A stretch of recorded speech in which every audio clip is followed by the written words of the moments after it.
Tuan Guru Bajang atau populer dengan akronim TGB, nama sapaan yang melekat pada Muhammad Zainul Majdi. Sebutan yang lahir dari masyarakat terhadap sosoknya, seorang ahli agama atau tuan guru dalam sebutan masyarakat Lombok dengan usia muda atau bajang. Sebutan ini disematkan saat TGB mulai melakukan aktivitas dakwah berkeliling dari kampung ke kampung, dari masjid ke masjid, menggelar pengajian usai menyelesaikan studi magister di Universitas Al-Azhar Mesir. Kedalaman ilmu dan gaya dakwahnya menjadikan TGB cepat populer.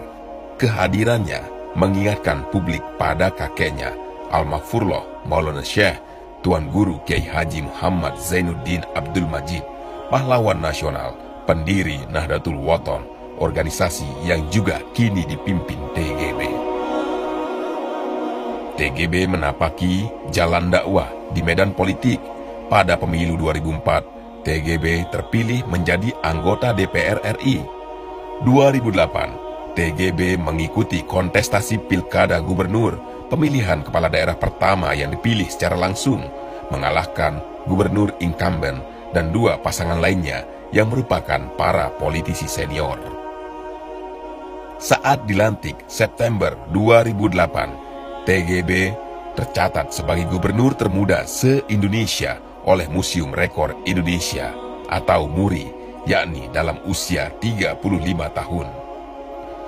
Usia muda justru TGB menunjukkan kinerja cemerlang, bahkan 2 periode gubernur. TGB juga menghadirkan sederet sejarah. NTB yang semula dikenal sebagai kantong kemiskinan, kini berubah wajah. Angka kemiskinan saat mengakhiri jabatan turun menjadi 14%. Pariwisata jadi primadona. Kunjungan pariwisata tembus 2 juta pengunjung per tahun atau meningkat 4 kali lipat. Pariwisata NTB yang tengah tidur pulas bangkit menjadi poros perekonomian. Konektivitas kian meningkat dengan infrastruktur jalan mulus dari ujung barat hingga timur. Bandara baru juga hadir sebagai wajah baru di NTB. Capaian di bidang pendidikan dan kesehatan juga kian menggembirakan. Angka kematian ibu dan bayi ditekan. Angka putus sekolah bisa ditekan melalui program beasiswa bagi siswa miskin. Atas berbagai capaian ini, secara agregat, NTB selama TGB menjadi gubernur tercatat sebagai pelaksana terbaik Millennium Development Goals atau MDGs di seluruh Indonesia. Menjadi gubernur dengan kinerja excellent tidak merubah wajah dan identitas TGB. Keilmuannya justru memberikan warna dan pondasi yang kokoh. Sisi kepemimpinan dan kebijakan TGB, ulama dan ahli tafsir Al-Quran tetap menonjol. Salah satu inovasi yang paling moncer menjadi percontohan nasional adalah hadirnya pariwisata halal atau pariwisata ramah keluarga.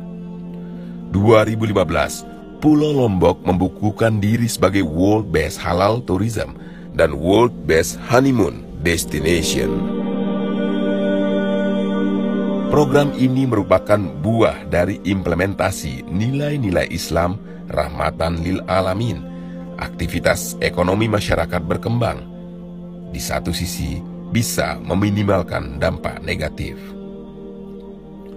Kebijakan ini tidak hanya bagi umat Islam, tetapi juga implementatif bagi seluruh pelaku wisata. Pembangunan Islamic Center sebagai simbol dan pusat aktivitas dan kajian keislaman juga dibangun. Fasilitas dan aktivitas yang dibangun megah di tengah pusat kota menjadi salah satu legasi dari visi TGB. Berbagai daurah dan holakoh dengan mendatangkan para ahli ilmu agama rutin digelar. Tokoh-tokoh Islam juga dihadirkan dan sederet ulama dan guru besar lainnya memperkaya khasanah keislaman di NTB yang berjuluk Bumi Seribu Masjid. Selaku alumni Al-Azhar, TGB juga kerap menghadirkan para guru besar dari alma maternya. Konferensi internasional dan multaqo nasional 4 alumni Al-Azhar digelar di Ballroom Islamic Center NTB. Acara ini dibuka oleh Presiden Republik Indonesia, Bapak Joko Widodo.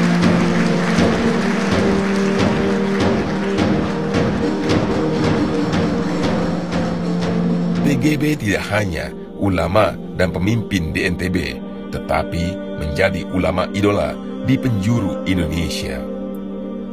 Di sela-sela kesibukannya sebagai gubernur, TGB memenuhi undangan pengajian dan silaturahmi dari Provinsi Aceh yang berada di ujung barat Indonesia hingga Papua di ujung timur Indonesia. Usai menjalani 2 periode sebagai gubernur, TGB tidak kehilangan ketokohannya, justru kian meluas di seluruh wilayah Indonesia. Penyampaiannya yang runtun, teduh, dan mendalam menghadirkan Islam wasyatiyah, menjadikan TGB sebagai oase di tengah padang tandus. Tuan Guru Bajang Muhammad Zainul Majdi, Doktor Tafsir Al-Quran, Ketua Organisasi Internasional Alumni Al-Azhar Cabang Indonesia, tokoh muda, ulama, sekaligus figur umaro, menghadirkan wajah Islam wasatiyah, Islam rahmatan lil alamin di bumi Nusantara Indonesia.